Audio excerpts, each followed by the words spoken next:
de nosso Senhor Jesus, narrado por Lucas, capítulo 15. Para facilitar para vocês que são jovens, ágeis, Lucas está logo depois de Gênesis. Tá fácil, hein? Quer melhor? Antes do Apocalipse. Lucas 15. Página 1369 da Bíblia de Maria. Lucas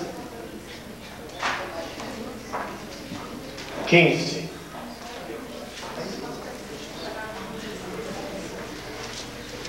Versículo 11 e seguintes. Lucas 15, 11 e seguintes. Tem? Achamos? Vamos então, todos juntos? Mesmo sentados, mas com respeito pela palavra de Deus, nós vamos ler do versículo 11 até o versículo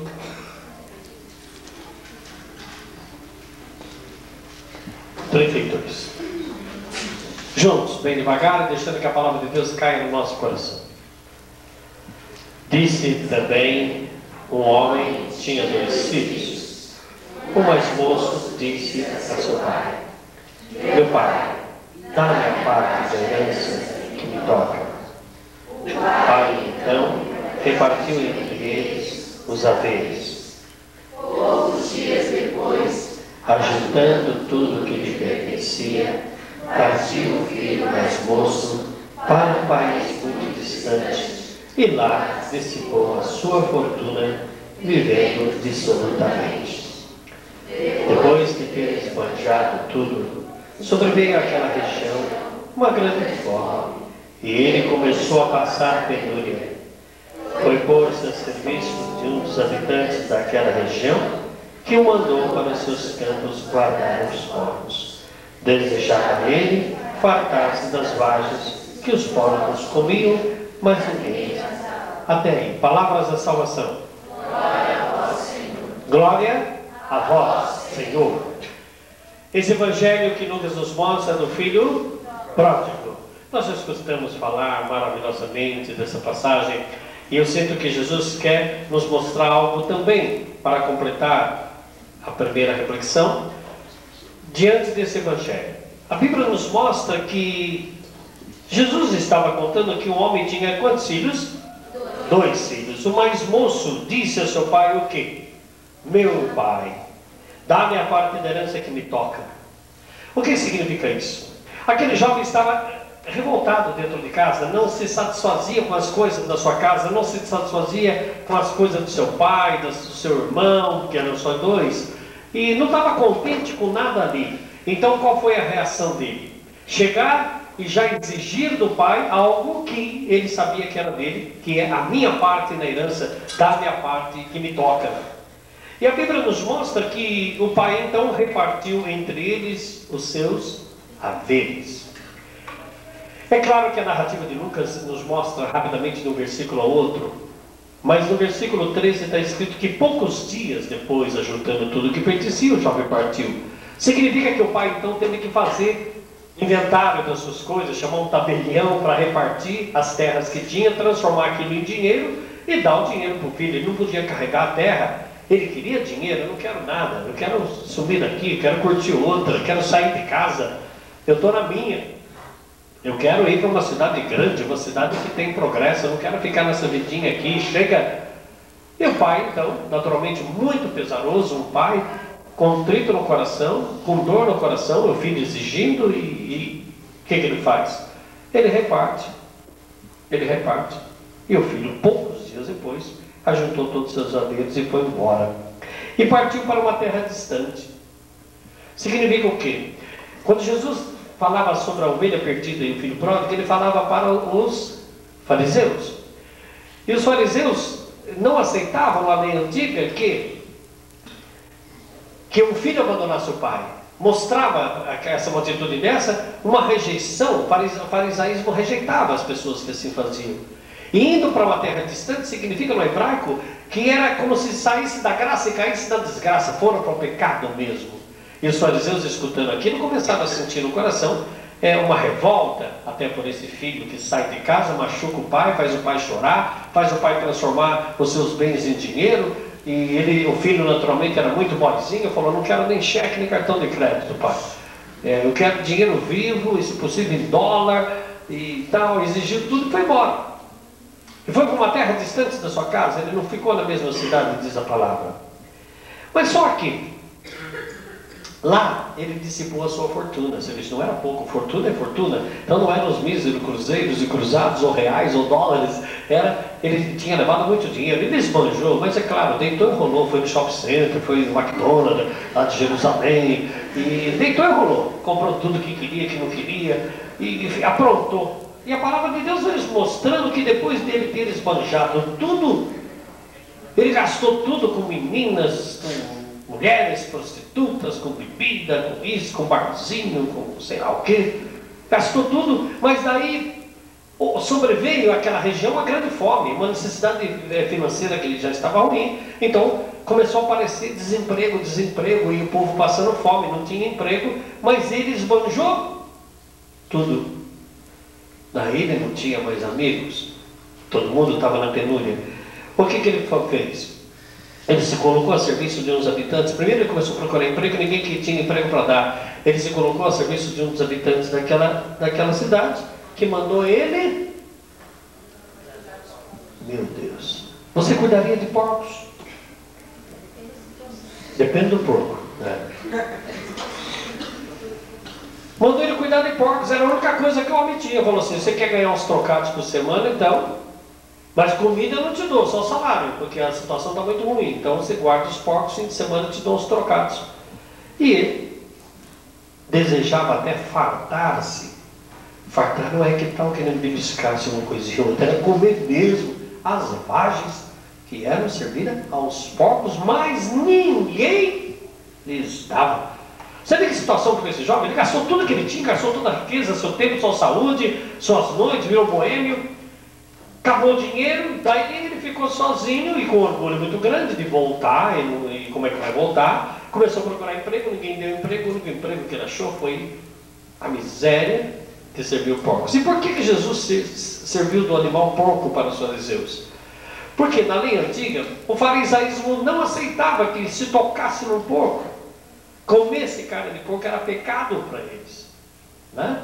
Então os fariseus já estavam ouvindo Jesus e sentiram rejeição pelo jovem que abandonou o pai, rejeição pelo jovem que foi embora de casa. E agora esse jovem é um porco mesmo, tocou em porco, vai estar querendo comer comida de porco. Esse jovem não tem salvação, está condenado. A lei judaica era assim, e assim que Jesus mostrava. Acontece que aquele jovem, no versículo 17, vamos ver, entrou então em si e refletiu: quantos empregados há na casa de meu pai que tem pão em abundância, e eu aqui estou a morrer de fome. Levantar-me-ei e irei ao meu pai e dir-lhe-ei: meu pai, pequei contra o céu e contra ti, já não sou digno de ser chamado teu filho. Trata-me como um dos teus empregados.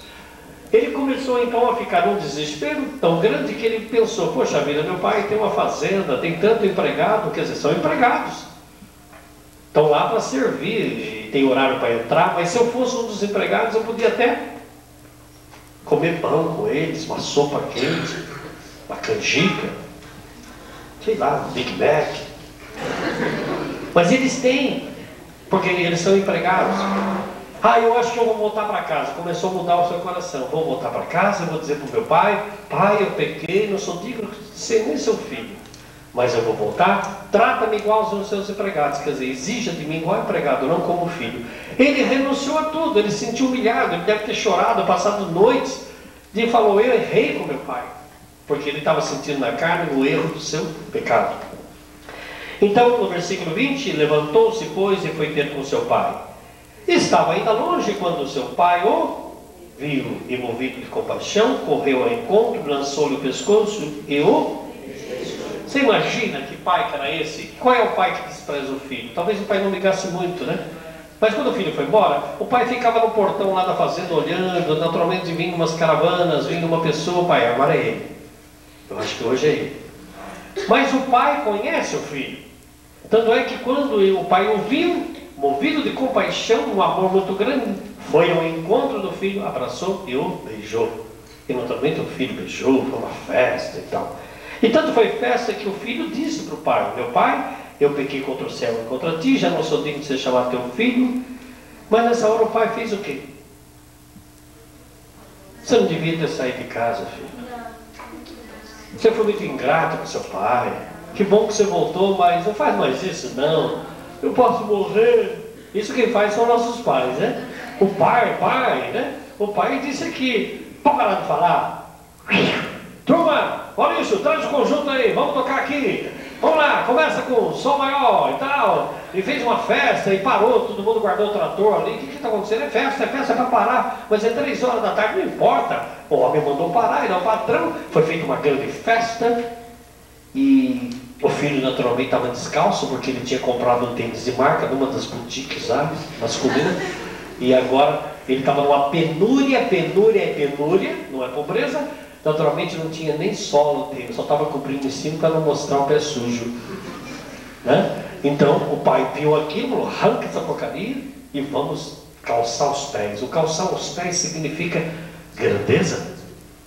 Na lei judaica, quando entrava-se na casa de alguém, usava-se um novo calçado, era sinal de honra para as pessoas importantes. Ele colocou o filho no sinal de honra, e não só, colocou o anel no dedo, tradição de família, no filho mais moço. Fez uma grande festa e mandou matar um novilho gordo, né?